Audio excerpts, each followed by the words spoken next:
Hello guys, Meena's કિચનમાં તમારું સ્વાગત છે।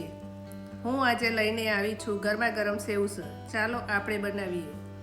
સેવસર બનાવવા માટે સૌથી પહેલાં આપણે વટાણા, બટાકા, કાંદા, ટામેટાં, લીંબુ, સેવ, લીલું લસણ અને લીલા ધાણા લઈશું। પછી વટાણા અને બટાકાને બાફવા મૂકી દઈએ। બટાકાને આ રીતે કાપીને મૂકવાથી જેથી તે જલ્દી બફાઈ જાય છે। વટાણા બટાકા બફાઈ જાય ત્યાં સુધીમાં આપણે ગ્રેવી માટે કાંદા ટામેટાને આ પ્રમાણે છીણી લઈશું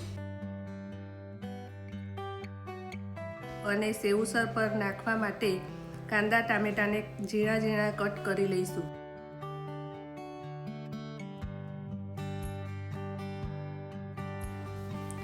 વટાણા બટાકા બફાઈ ગયા પછી બટાકાને આ પ્રમાણે નાના નાના ટુકડામાં તોડી લો। હવે ગેસ પર કઢાઈ મૂકી 3 પરી તેલ નાખો।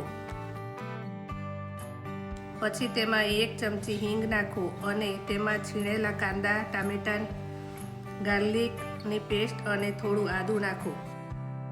પછી તેમાં સ્વાદ અનુસાર મીઠું નાખો। પછી તેમાં 1 ચમચી હળદર, 2 ચમચી લાલ મરચું, 1 ચમચી ધાણા જીરું નાખી તેને સારી રીતે હલાવી દો। પછી તેમાં લીલું લસણ નાખીને હલાવી લો। મિક્સ કરી લીધા પછી તેમાં વટાણા બટાકા નાખી ફરી પાછું મિક્સ કરી લો।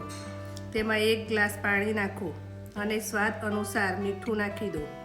હવે તેને ચડવા દો। તમારું સેવસર તૈયાર છે। આ પ્રમાણે તેની ઉપર ધાણા કાંદા ટામેટા અને સેવ નાખી ગરમા ગરમ સેવસરની મજા માણો। જો આ રેસીપી ગમી હોય તો વિડીયોને લાઈક કરો, શેર કરો, ચેનલને સબસ્ક્રાઈબ કરો। આવતા વીકમાં નવી રેસીપી લઈને આવીશ। Thank you.